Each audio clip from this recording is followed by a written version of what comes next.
Welcome to Tokyo, Japan, where the streets are bustling, where art, technology, and imagination collide. From street food to local delicacies, we are on a mission to see as many parts of Tokyo as we can in one day. So come along with us as we explore this fascinating city.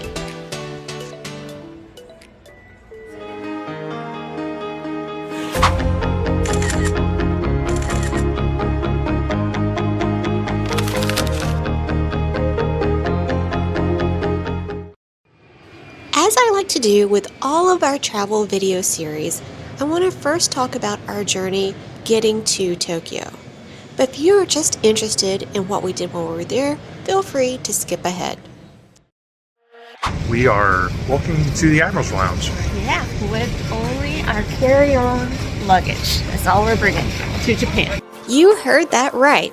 We're trying to get better at packing light, so for this 12-day trip, we are only bringing 2 backpacks and 1 small rolling carry-on suitcase. The overall flight time to get to Japan was 18.5 hours, but because we used airline miles to book our tickets, there were no direct flights available, so we had to have 2 layovers, the first one in Raleigh, the second one in LA. By the time we got to LA, it was 10 p.m. and our flight to Japan was not leaving until 1 a.m.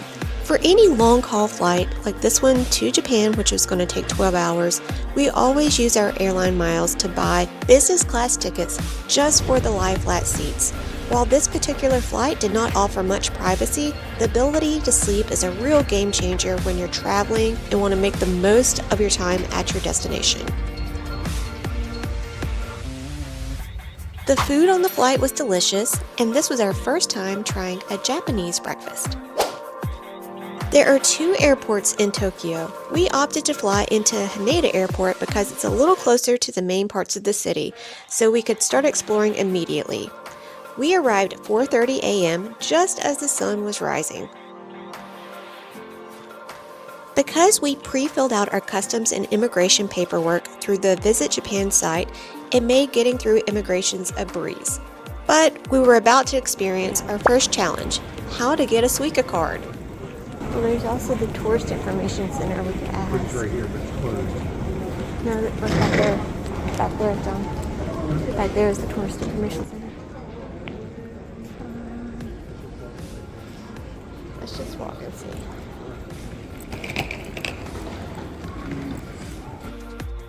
Eventually, we found the Suica and the Passmo kiosks. Since there seemed to be no maps to show where Suica and Passmo are located in Haneda Terminal 3, I'm going to try to show you. After going through your last baggage checkpoint, continue through the main reception area, continue past the information center, and then the Suica kiosk will be on your left side and Passmo will be on your right. And Suica doesn't open until 5 a.m. To fill your Suica card, you typically need yen. I was surprised to find out that you actually can use a credit card when you first buy your Welcome Suica card. What is a Suica card anyway? Well, it's a refillable card that you can use to get on trains and subways throughout Japan. You can also use it at 7-Eleven, some restaurants, vending machines, and taxis. Now time for our second challenge, navigating the Tokyo train system. If you've ever visited any city with a train or subway system, the Tokyo system is very similar. It's just much bigger. We learned through multiple YouTube videos that Google Maps is the best way to navigate the train system. If you just put in your to and from location, the map will tell you exactly which train to get on and even which train car to get in. Once on the train platform, we double-checked our phone against the boards just to confirm we were in the right spot. And we were. By 5:15 a.m., we were on our way to our first stop, the Tsukiji Outer Market, which is known as Japan's food town. Because it's part of a fish market, it's one of the few places in Tokyo that opens at 5 a.m., and getting there actually gives you a great advantage to beat the crowds. Overall, our train journey to get there would take about 45 minutes, which is a great segue into getting around Tokyo. The city is huge, think twice as big as New York City. So getting from one part of the city to the next can take an hour or more. So make sure that you take that into account when planning out your day. Once getting to the market stop, we dropped off our bags in a coin locker and would pick our bags back up later in the day on the way to our hotel. Lockers like these can be found all over the city, so you can experience places like Tsukiji Market, worry-free. At the market, we met up with our friend Katie, who you might remember from some of our other videos. Katie will be joining us on the rest of our travel across Japan. Our first food stop was to try Japanese omelet. It's basically a thin layer of egg in a rectangular pan that is folded on top of itself to make a log, and it's brushed with sweet buttery sauce. My first interaction in Japan, despite watching all the videos about Japanese etiquette, I still did the wrong thing. You're always supposed to exchange money on the little tray and not pass it from your hand. Sumimasen, I'll try to do better next time. The omelet was delicious. It was kind of like eggs and maple syrup. Next up was a Kobe beef skewer with sea urchin and a beer. Next up was a sushi stand that typically has lines around the building, and now I know why, because we got a selection of tuna. We had a lean tuna, a fatty tuna, and a very fatty tuna, and it was the best sushi that I have ever had. Last, I was so excited to try strawberry cream mochi, and I will have to say I was not a fan. It was very chewy. After grabbing a quick matcha, it was time for us to go to our next destination. Teamlab Planets, an immersive art experience where you walk barefoot through water in garden exhibits, blurring the perception of boundaries between yourself and art. It's better if I just show you.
There are two different Teamlab experiences at different locations. Planets, which is the one that we visited, and Borderless. If you're interested in either, you should buy a timed entry ticket in advance. We got ours about a month out. Around 11:30, we moved to our next destination, which was Gachi, also known as the Kill Bill restaurant. While you may recognize this restaurant from the movie Kill Bill, the movie was not actually filmed in this izakaya. However, it did serve as the inspiration for the House of Blue Leaves in Quentin Tarantino's 2004 film. It's a popular spot for both tourists and locals. We did not make reservations, and luckily we didn't have any trouble getting a table. There were menus available in both Japanese and English. And if you happen to get a table upstairs, be sure to take your shoes off before getting into the booth. We finished lunch around 1:30 and made the 36-minute commute to Shinjinku station.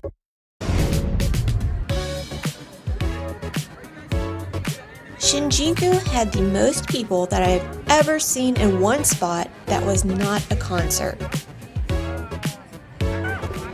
Somehow we managed to navigate through the train station with a detour to look at the 3D cat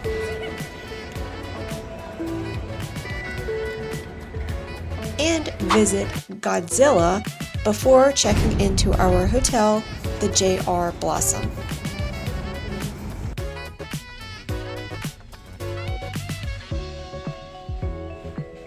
The room itself was small but comfortable, didn't really have any good views, but it did have a very nice bathroom, and of course with the Japanese bidet.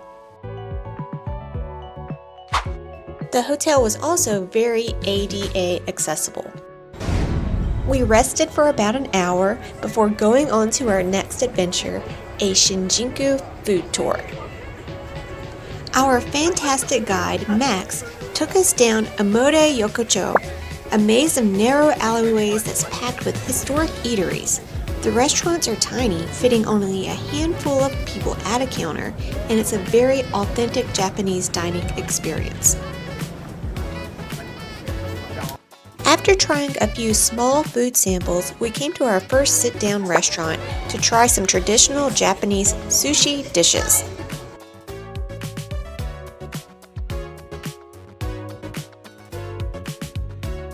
Trying out the tuna first. Taking just a little bit of sauce, not too much, not to take the bonito. Flip. Take a little bit of ginger, not too much. Little bit of the scallions. Little bit of pistachio ice cream. I made wasabi. But thank you. Yeah, my pleasure. Yep, dig in, guys.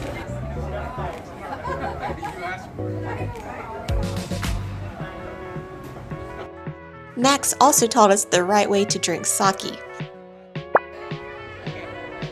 And I haven't mentioned throughout this video, but today is actually John's birthday, so we had a little bit of a celebration for him.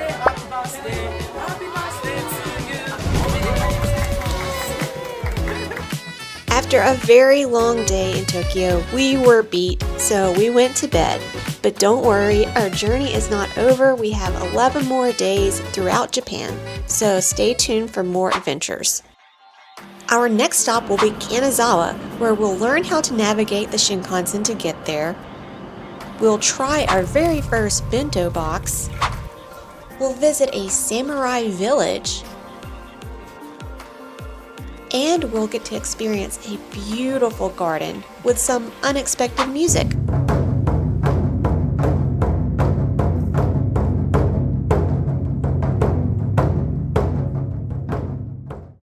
Carry-on luggage. That's all we're bringing to Japan. And John's coming trip. I almost dropped my whole bag. That's a video.